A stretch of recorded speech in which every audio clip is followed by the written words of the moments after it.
Welcome to the world of physics. Physics is the world of imagination.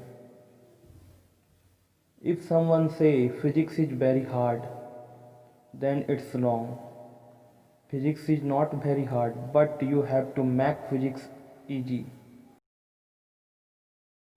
Hello friends, मैं अविराज आप सभी का बहुत बहुत स्वागत करता हूं हमारे यूट्यूब चैनल सक्सेस जोन में।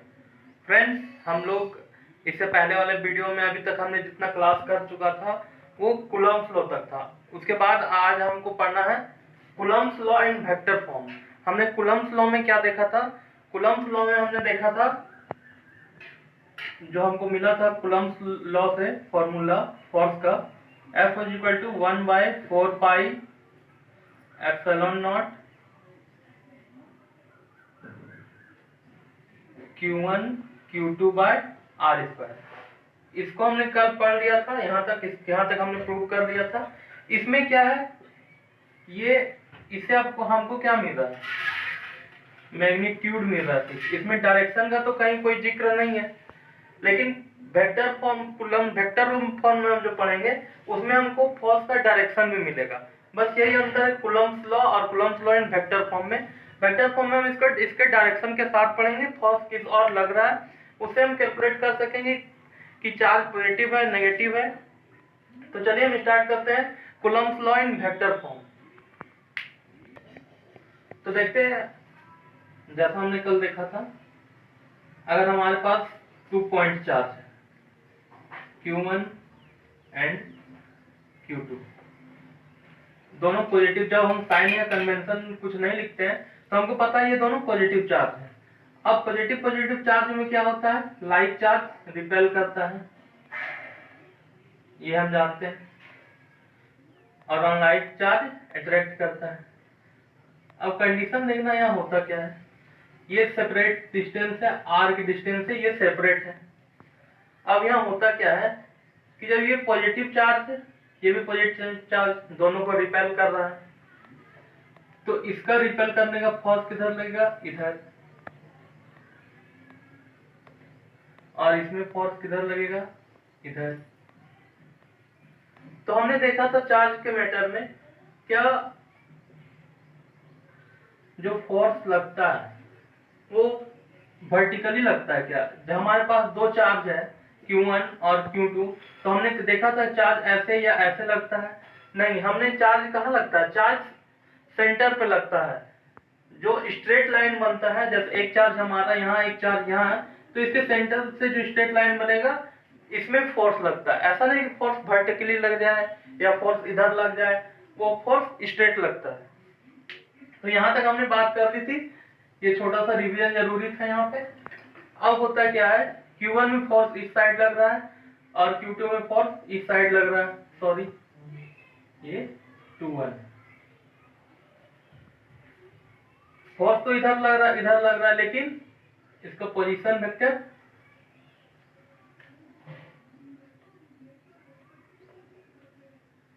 ये हो जाएगा R12 कैप, और इधर स्मॉल r होगा R21 कैप। अब हम देख लेते हैं किसमें कौन क्या है। अगर हम देखें हेयर F12 क्या है, तो F12 क्या है? फोर्स एक्ट ऑन 1/2 मीन्स क्या है, जो इसमें फोर्स 1 लग रहा है 1 पे, मीन्स जो Q1 पे जो फोर्स लग रहा है Q2 के कारण, वो ये फोर्स है, उसको किससे डिनोट किए? F12 means force act on 1 due to 2, means 1 में जो फोर्स लग रहा है किसके कारण? 2 के कारण। जब हम रिपेल कर रहे हैं तो फोर्स लग रहा है, यहां तक हमें क्लियर है। और F21 में क्या है?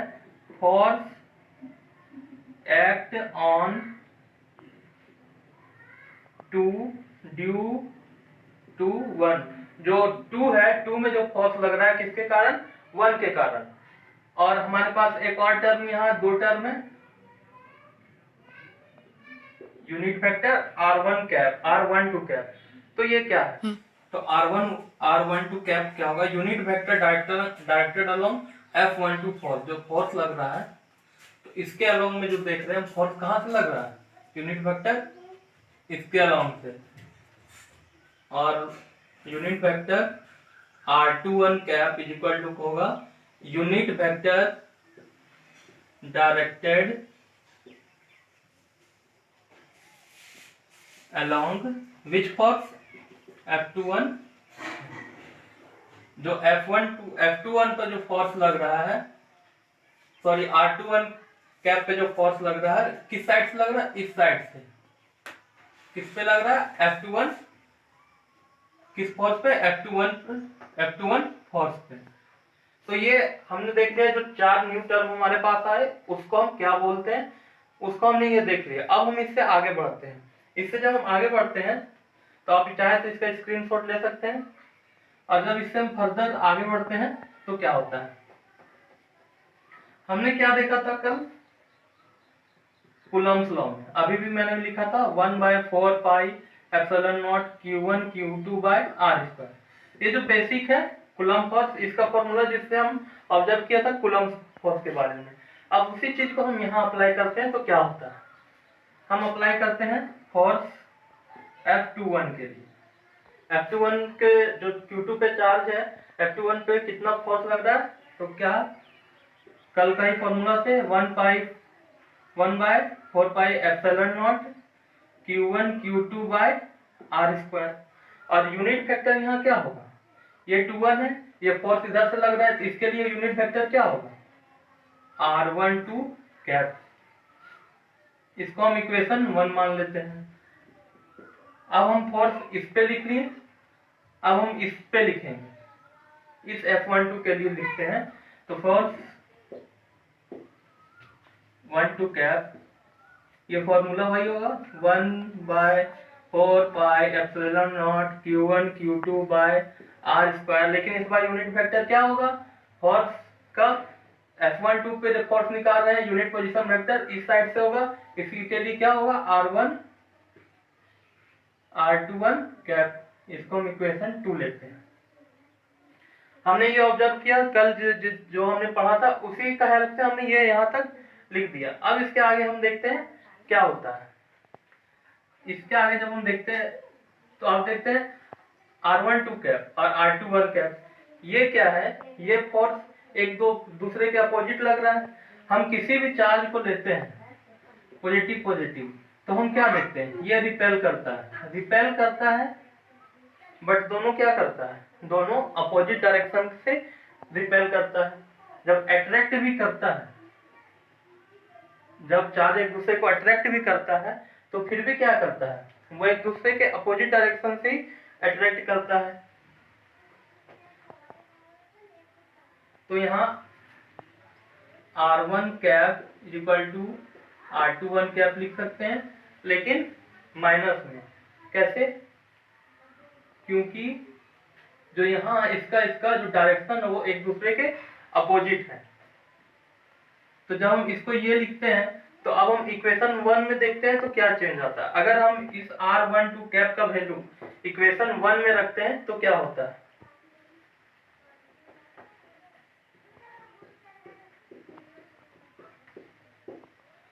लेट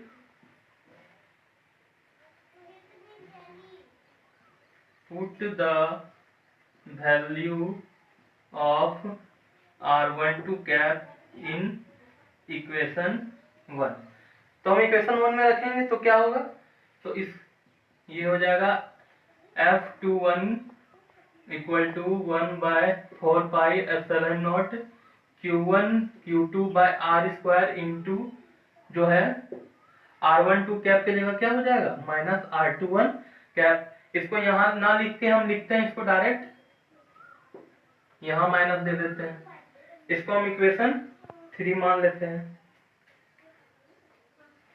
अब हम देखते हैं तो इक्वेशन 2 और इक्वेशन 3 को अगर कंपेयर करें तो हम क्या देखते हैं, दोनों तो सेम है, मैग्नीट्यूड तो दोनों का सेम है, लेकिन बस अंतर क्या चीज का है, बस डिफरेंस यहाँ सिर्फ माइनस का है। तो अगर हम एक दूसरे को अगर रिप्लेस करके इक्वेट करके लिखते हैं तो क्या लिख सकते हैं, तो इसको तो हम यहाँ देखते हैं जब कंक्लूज करते हैं तो हम क्या लिख सकते हैं, F21 equal to minus F1। इसमें अलग कुछ नहीं था, ये और ये तो वैल्यू में सेम था, बस अलग इसमें डिफरेंस क्या था, साइन का। तो यहाँ से हम कंक्लूजन क्या निकाल सकते हैं? कंक्लूजन हम निकाल सकते हैं द फोर्स